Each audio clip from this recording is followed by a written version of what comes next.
अस्सलाम वालेकुम।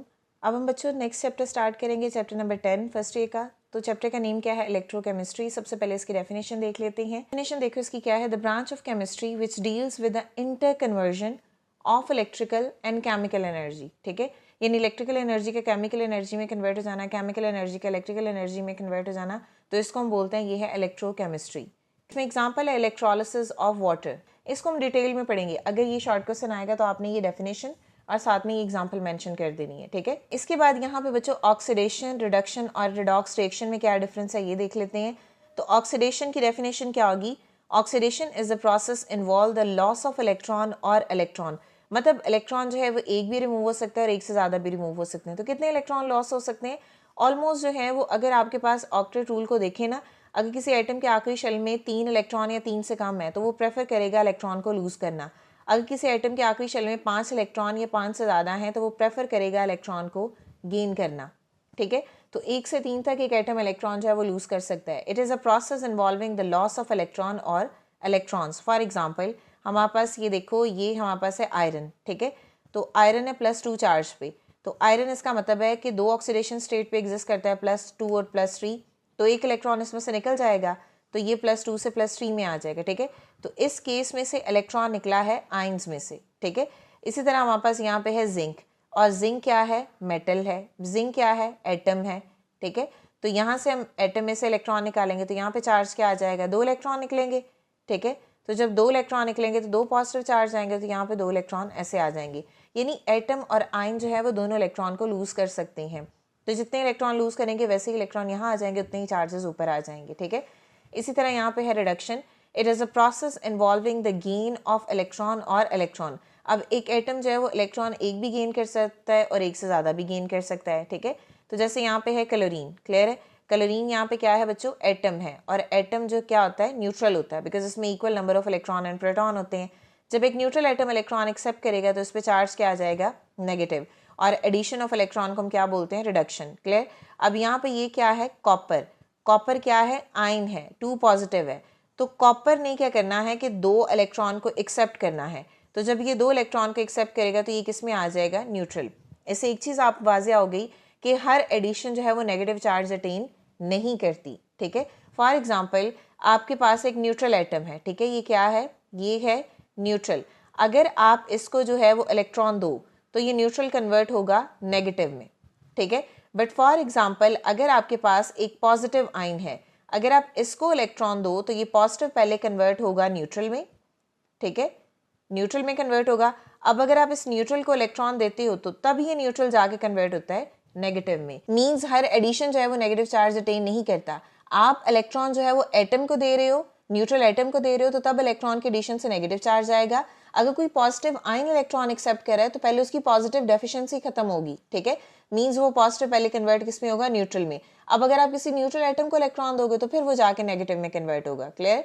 तो ऑक्सीडेशन में क्या होता है कि इलेक्ट्रॉन का लॉस होता है और पॉजिटिव चार्ज आ जाएगा, और रिडक्शन में क्या होता है कि इलेक्ट्रॉन का गेन होता है, और इलेक्ट्रॉन एटम गेन कर रहा है या केटाइन गेन कर रहा है, उसी के अकॉर्डिंग उस पर चार्ज आएगा। ठीक है, ठीक है। इसी तरह रिडॉक्स क्या होता है? Oxidation and reduction always take place together, so this reaction in which this happen are called a redox reaction. ठीक है, तो ऐसे रिएक्शन जिसमें दोनों चीजें हो रही हैं उसको हम रिडॉक्स रिएक्शन बोलेंगे। जैसे फॉर एग्जाम्पल यहाँ पे सोडियम है, क्लोरीन है। ठीक है, सोडियम ने इलेक्ट्रॉन लूज किया, कन्वर्ट हो गया पॉजिटिव में। क्लोरीन ने इलेक्ट्रॉन गेन किया, कन्वर्ट हो गया नेगेटिव में। बेसिकली बच्चों ये कॉम्बिनेशन है इन रिएक्शंस का। सोडियम क्या करेगा? इलेक्ट्रॉन लूज करेगा, चार्ज आएगा पॉजिटिव, और ये इलेक्ट्रॉन इधर आ जाएगा। ठीक है, क्लोरीन क्या करेगा? इसी इलेक्ट्रॉन को गेन करेगा, इस पे चार्ज आ जाएगा नेगेटिव। ठीक है, अब ये इलेक्ट्रॉन इस इलेक्ट्रॉन से कट जाएगा, बाकी को आप सम कर दो। तो जब आप सम करोगे, मैं इस इक्वेशन को यहाँ पे लिख देती हूँ, सोडियम और क्लोरीन। ठीक है, और उसके बाद एरो, उसके बाद Na पॉजिटिव, और उसके बाद Cl नेगेटिव। देखो ये चीज़ें लिखी है ना। क्लोरीन मॉलिक्यूलर फॉर्म में होती है, अगर आप बैलेंस केमिकल इक्वेशन लिखोगे तो उसको मॉलिक्यूलर में लिख देना। अभी हम सिर्फ रिडॉक्स रिएक्शन का बता रहे हैं। ठीक है, तो यहाँ पे बच्चों देखो, सोडियम जो है वो Na पॉजिटिव में कन्वर्ट हुआ, यानी इलेक्ट्रॉन का लॉस हुआ, और रिमूवल ऑफ इलेक्ट्रॉन क्या होता है बच्चों? ऑक्सीडेशन। ठीक है, इसी तरह यहाँ पे क्लोरीन है, क्लोरीन में क्या हुआ? इलेक्ट्रॉन ऐड हुआ है, और एडिशन ऑफ इलेक्ट्रॉन क्या होता है बच्चों? रिडक्शन। तो एक ऐसा रिएक्शन जिसमें ऑक्सीडेशन एंड रिडक्शन दोनों हो रही हो उसको हम बोलते हैं redox. Redox is the combination of the two word red is reduction and ox is oxidation, ठीक है। So oxidation and reduction always take place together, so this reaction in which this happens are called a redox. तो ये reaction क्या होगा, redox reaction होगा, ठीक है। Next है two ways to find out whether a substance has been oxidised and reduced during a chemical reaction. तो ये दो वेज हैं, सबसे पहले इलेक्ट्रॉन के ट्रांसफर से पता चलता है, दूसरा ऑक्सीडेशन स्टेट से पता चलता है, ठीक है। तो जैसे अगर आप इस इक्वेशन को रीराइट करो, Na है, Cl है, तो ये क्या बनाएगा, Na पॉजिटिव और Cl नेगेटिव। अब यहाँ से जब आप यहाँ पे गए हो तो इसका मतलब है यहाँ पे क्या हुआ है, लॉस ऑफ इलेक्ट्रॉन, ठीक है, और ऑक्सीडेशन स्टेट 0 से +1 में चेंज हुई है, क्लियर हो गया, ठीक है। और लॉस ऑफ इलेक्ट्रॉन क्या होगा, ऑक्सीडेशन, ठीक है, ऑक्सीडाइज्ड हो रहा है, ठीक है, क्लियर हो गया। अब यहां से यहां पे जाओ तो यहां पे क्या हुआ है, गेन ऑफ इलेक्ट्रॉन, यानी गेन ऑफ इलेक्ट्रॉन में 0 से ऑक्सीडेशन स्टेट किस में कन्वर्ट हुई है, -1 में। तो यहां पे क्या हो रही है, रिडक्शन, ठीक है। तो अब यहां पे देखो कि आप कोई एटम ऑक्सीडाइज हो रहा है या रिड्यूस हो रहा है, दो चीज़ों पे डिपेंड करता है, इलेक्ट्रॉन का ट्रांसफर और दूसरा चेंज इन ऑक्सीडेशन स्टेट, यानी कहाँ से कहाँ इलेक्ट्रॉन जा रहा है। तो मीन सोडियम से इलेक्ट्रॉन जो है वो क्लोरीन में जा रहा है, ठीक है। तो अब हम कुछ रूल्स पढ़ लेते हैं। अब है oxidation state and its significance. तो सबसे पहले ऑक्सीडेशन स्टेट, जिसको हम ऑक्सीडेशन नंबर भी बोलते हैं, वो देख लेते हैं। It is the apparent charge on an atom of an element, वो चार्ज जो एक एटम के ऊपर आपको नजर आ रहा होता है, अपेरेंट चार्ज होता है एक एटम पे, मॉलिक्यूल के अंदर या आयन में, तो उसको हम बोलते हैं ऑक्सीडेशन नंबर या oxidation state. So it is a apparent charge on an atom of an element in a molecule और an ion is called oxidation number और ऑक्सीडेशन स्टेट, ठीक है।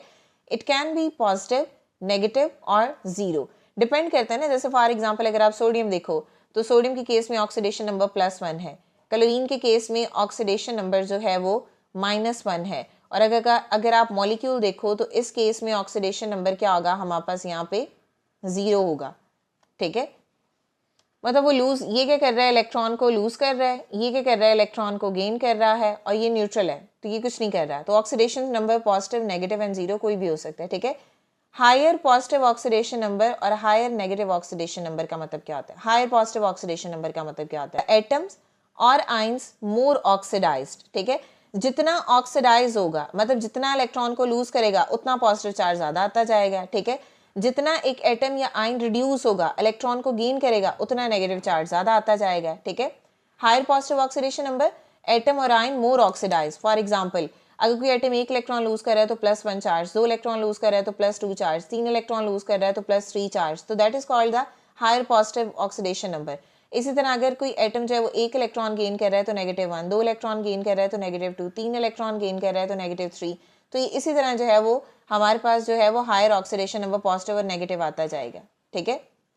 इसी तरह बच्चों अब हम रूल्स पढ़ेंगे ऑक्सीडेशन नंबर के। तो रूल नंबर 1 हमारे पास क्या है, the oxidation number of any uncombined element is 0। Uncombined का मतलब क्या होता है कि जो फ्री स्टेट पे हो, फ्री स्टेट हो यानी वो किसी से जुड़ा हुआ ना हो, उसका ऑक्सीडेशन नंबर क्या होता है बच्चों, ऑलवेज 0 होता है। जैसे फॉर एग्जांपल हमारे पास S8 है, हमारे पास जो है वो H2 है, Cl2 है, सोडियम है, मैग्नीशियम है, और इसके अलावा जो है वो जिंक है, इन सब का जो ऑक्सीडेशन नंबर है वो क्या होगा बच्चों, 0 होगा, ठीक है। सेकेंड रूल क्या है, इन इधर अ कंपाउंड और एन आयन, कोई कंपाउंड है या कोई आयन है, the more electronegative element is the negative oxidation number. जो इलेक्ट्रोनेगेटिव एलिमेंट होगा उसका ऑक्सीडेशन नंबर क्या होगा बच्चों, नेगेटिव होगा। फिर हमारे पास है HF, ठीक है। तो यहाँ पे जो फ्लोरीन है वो हाइड्रोजन के मुकाबले में ज्यादा इलेक्ट्रोनेगेटिव है, तो इसका ऑक्सीडेशन नंबर क्या होगा, -1, ठीक है। तो दोनों में से चेक करना है ना कौन ज्यादा इलेक्ट्रोनेगेटिव है, तो जो ज्यादा इलेक्ट्रोनेगेटिव होगा उसका ऑक्सीडेशन नंबर नेगेटिव होगा, ठीक है। इसी तरह इन कंपाउंड, थर्ड रूल देखो, इन कंपाउंड मेनी एटम्स और ion have the fixed oxidation number. अगर हम ग्रुप 1 के एलिमेंट देखें जो कि अल्कली मेटल है, उनका ऑक्सीडेशन नंबर क्या होगा, +1, ठीक है। इसी तरह अगर हम ग्रुप 2 के एलिमेंट को देखें तो उनका ऑक्सीडेशन नंबर क्या होगा, +2। अगर हम ग्रुप 3 के एलिमेंट को देखें जो कि 13 है तो उनका ऑक्सीडेशन नंबर क्या होगा, 3, ठीक है। तो ये ऐसे एलिमेंट है जिनके ऑक्सीडेशन नंबर क्या होते हैं, फिक्स्ड होते हैं। अब इसी तरह हमारे पास जो ग्रुप 17 के एलिमेंट हैं उनका ऑक्सीडेशन नंबर क्या होता है, -1, बिकॉज वो एक इलेक्ट्रॉन एक्सेप्ट करते हैं ना, ठीक है। और इसी तरह हमारे पास जो हाइड्रोजन होगा, हाइड्रोजन का ऑक्सीडेशन नंबर क्या होगा, +1, बट अगर हाइड्रोजन जो है वो हाइड्राइड की फॉर्म में होगा, बट इन मेटल हाइड्राइड्स ठीक है। तो मेटल हाइड्राइड की केस में हाइड्रोजन का जो ऑक्सीडेशन नंबर होगा वो होगा बच्चों -1। जैसे फॉर एग्जांपल हमारे पास यहाँ पे है सोडियम और H, तो यहाँ पे ये -1 है, ये +1 है। इसी तरह हमारे पास अगर आप सेकंड पे देखो, इसी तरह ऑक्सीजन है, ऑक्सीजन का वैसे ऑक्सीडेशन नंबर होता है, ऑक्सीजन का वैसे ऑक्सीडेशन नंबर होता है -2, ठीक है। बट अगर आप पर ऑक्साइड की फॉर्म में देखो तो इस केस में ऑक्सीजन का ऑक्सीडेशन नंबर -1 होगा, ठीक है। इसी तरह हमारे पास जो F2O है इसमें ऑक्सीडेशन नंबर क्या होगा, +2, ठीक है, ऑक्सीजन का। क्लियर। ऑक्सीजन का ऑक्सीडेशन नंबर वैसे -2 होता है, पर ऑक्साइड की फॉर्म में -1 और F2O की फॉर्म में +2 होगा, बिकॉज फ्लोरीन ज़्यादा इलेक्ट्रोनेगेटिव है ना, तो ऑक्सीजन पे फिर पॉजिटिव चार्ज आ जाएगा, ठीक है। इसके बाद नेक्स्ट देखो, the oxidation number of an element in a monoatomic ion is always same as the charge on the ion. Monoatomic का मतलब क्या होता है, सिंगल एटम, ठीक है।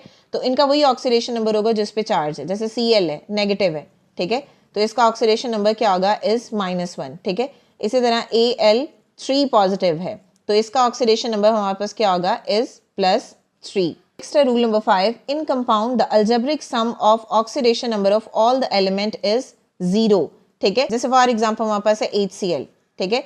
अब HCl में जो हाइड्रोजन का ऑक्सीडेशन नंबर है +1 है, क्लोरीन का ऑक्सीडेशन नंबर है -1 है, कैंसिल आउट हो जाएगा, तो एट द एंड क्या होगा, 0 होगा, ठीक है। इसी तरह NaCl है, Cl में ऑक्सीडेशन नंबर है -1, सोडियम का ऑक्सीडेशन नंबर है +1, तो ये कैंसिल आउट हो जाएगा, आंसर क्या आ जाएगा, 0। तो जो अल्जेब्रिक सम है ऑक्सीडेशन नंबर का कंपाउंड में सारे एलिमेंट का वो 0 होता है, ठीक है।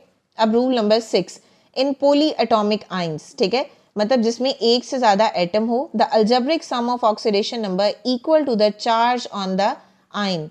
तो उसमें जो अल्जेब्रिक सम होता है वो किसके इक्वल होगा, जो चार्ज है आइन पे। जैसे फॉर एग्जांपल NH4 पॉजिटिव है, ठीक है, तो इसका जो ऑक्सीडेशन नंबर है वो इक्वल होगा इस पे, और इक्वल किसके है, ये +1 है, तो यहाँ पे +1 आ जाएगा, ठीक है।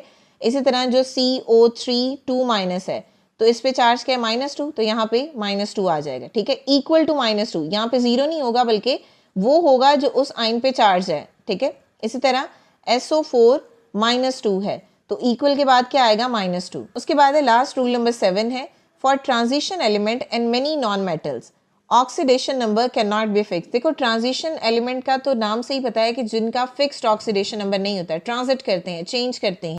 द ट्रांजिशन मेटल्स और many non metals oxidation number can not be fixed, they shows a variable oxidation state, ठीक है।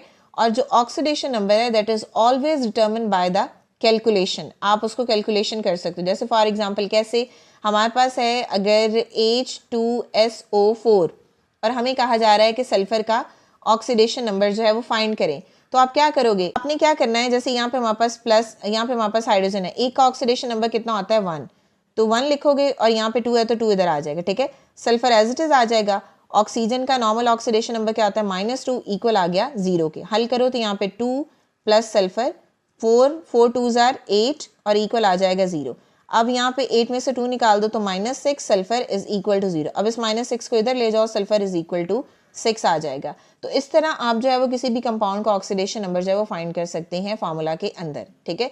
तो ये थे बच्चों रूल्स, आई होप कि आपको क्लियर हो गया होगा। अगर स्टिल कोई भी क्वेश्चन है तो आप कमेंट कर सकते हैं। नेक्स्ट वीडियो तक के लिए अल्लाह हाफिज़।